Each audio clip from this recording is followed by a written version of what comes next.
In this video you will learn one of the fastest ways to outplay your opponent in the opening. This opening is recommended against the King's Indian defense, the Pirc defense and the modern defense. White starts the game with the move d4, placing a pawn in the center. If the opponent allows it, then he will want to move e4 and place another pawn in the center. Black plays a knight to f6, developing a piece and taking control of the e4 square. Now white cannot advance his pawn to e4. Therefore, white continues with knight to f3, developing his king's knight towards a good square, from where he aims for the central squares. g6, black plays in a hypermodern style and wants to use the King's Indian defense. The idea is to develop the king's bishop through the fianchetto, where it will be very well placed. Knight to c3, white develops his queen's knight towards its natural square, aiming towards the central squares. Lasker recommended developing knights first before bishops. Now white is already threatening to occupy the center with his pawns with the move e4. Bishop to g7. Black continues with his development scheme and is now ready to castle. e4. White occupies the center with his pawns and is threatening to advance with e5, which would give him an advantage. d6. Taking control over the e5 square, to prevent the white pawn from advancing. Bishop to e3. White develops his queen's bishop to a good square, from where it reinforces the defense of the d4 pawn and increases control over the c5 square, making it difficult for the opponent to react with c5. Black castles to place his king in safety. However, now white knows where the opponent's king lives and already has a clear attack objective. Queen to d2. White's plan is to move his queen to d2, to castle long and then launch his pawns to attack on the king side. The 150 attack has the advantage that it is very easy to play and can also be used against many defense systems, such as the King's Indian defense, the Pirc defense or the modern defense.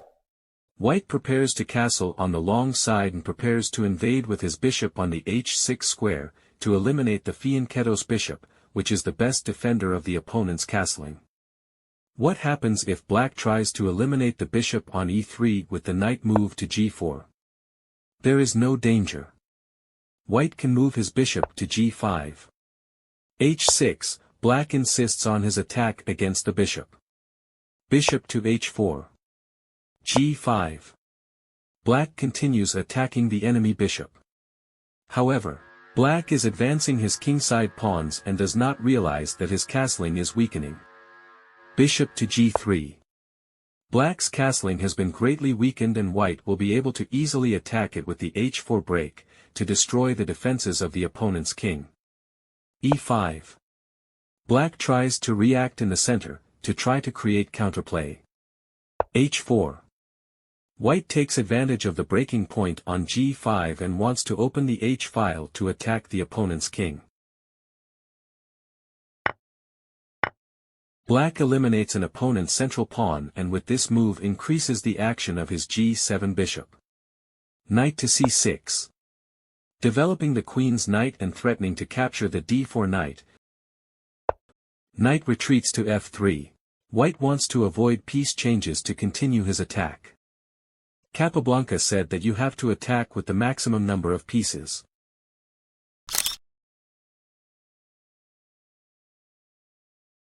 Knight g to e5. Centralizing the knight and attacking against the white knight on f3. White is not afraid of being left with doubled pawns and opens the h-file to incorporate his rook into the attack. Knight captures in f3 check. Black eliminates the opponent's knight, with the idea of taking away the opponent's offensive potential and simplifying the position. Knight to d4. Black centralizes his knight and threatens to check on f3, which would win the queen. But white is not scared and continues with his plan of attack. Long castling. White moves his king away from danger and puts his queen rook into play, which can be incorporated into the attack on the kingside in the future. If the knight captures the f3 pawn. Now the white queen is threatened. Queen to e3. The knight is attacked and has to retreat. The knight retreats, capturing a pawn, but the g-file is left open and white's attack is very strong.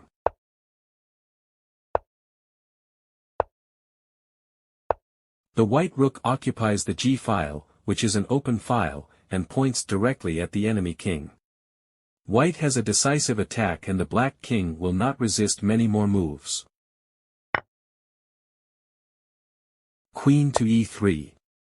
White defends the f3 pawn and at the same time threatens to capture the d4 knight with his rook. c5. To defend the knight.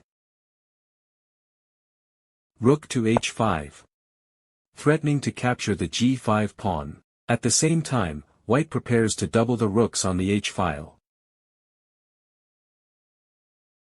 Rook to e8, aiming against the opposing queen with the idea of activating the rook and trying to obtain counterplay. Rook captures on g5. Now, the g and h files are open and the black king is in real danger. Bishop to e6. Finally, black completes the development of his minor pieces, but it's too late. Bishop to b5. White completes the development of his minor pieces, attacks the e8 rook and frees the way to be able to incorporate his queen rook into the attack on the king side. If black captures the bishop with knight captures on b5, then knight captures on b5 would follow and the d6 pawn is under attack by 3 pieces and black's position collapses. Rook to f8, to defend the rook. Bishop captures on d6. Bobby Fischer said that tactics flow naturally from a superior position.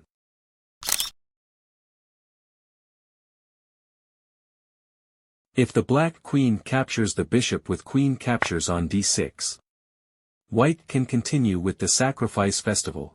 Rook captures on g7 and the black king is going to be mated. White sacrifices his rook to eliminate the last defender of the enemy king. King takes rook. Queen g5. The white queen joins the attack on the king side with decisive effect. King to h7. Rook to h1 check. And the black king receives checkmate.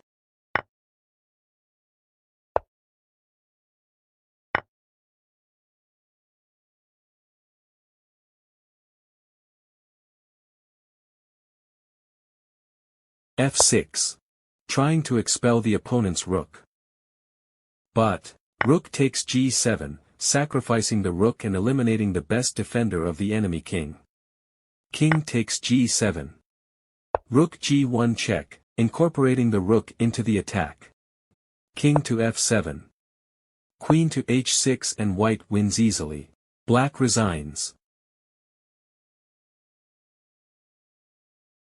In summary. Place a pawn in the center. Then develop your 2 knights towards their natural squares. Occupy the center with your pawns, if the opponent does not prevent you. Develop the queen-bishop, mobilize your queen and castle on the long side, to launch a strong attack against the enemy king. How can you continue the attack if black tries to counterattack on the queen side? We will see it in the next video.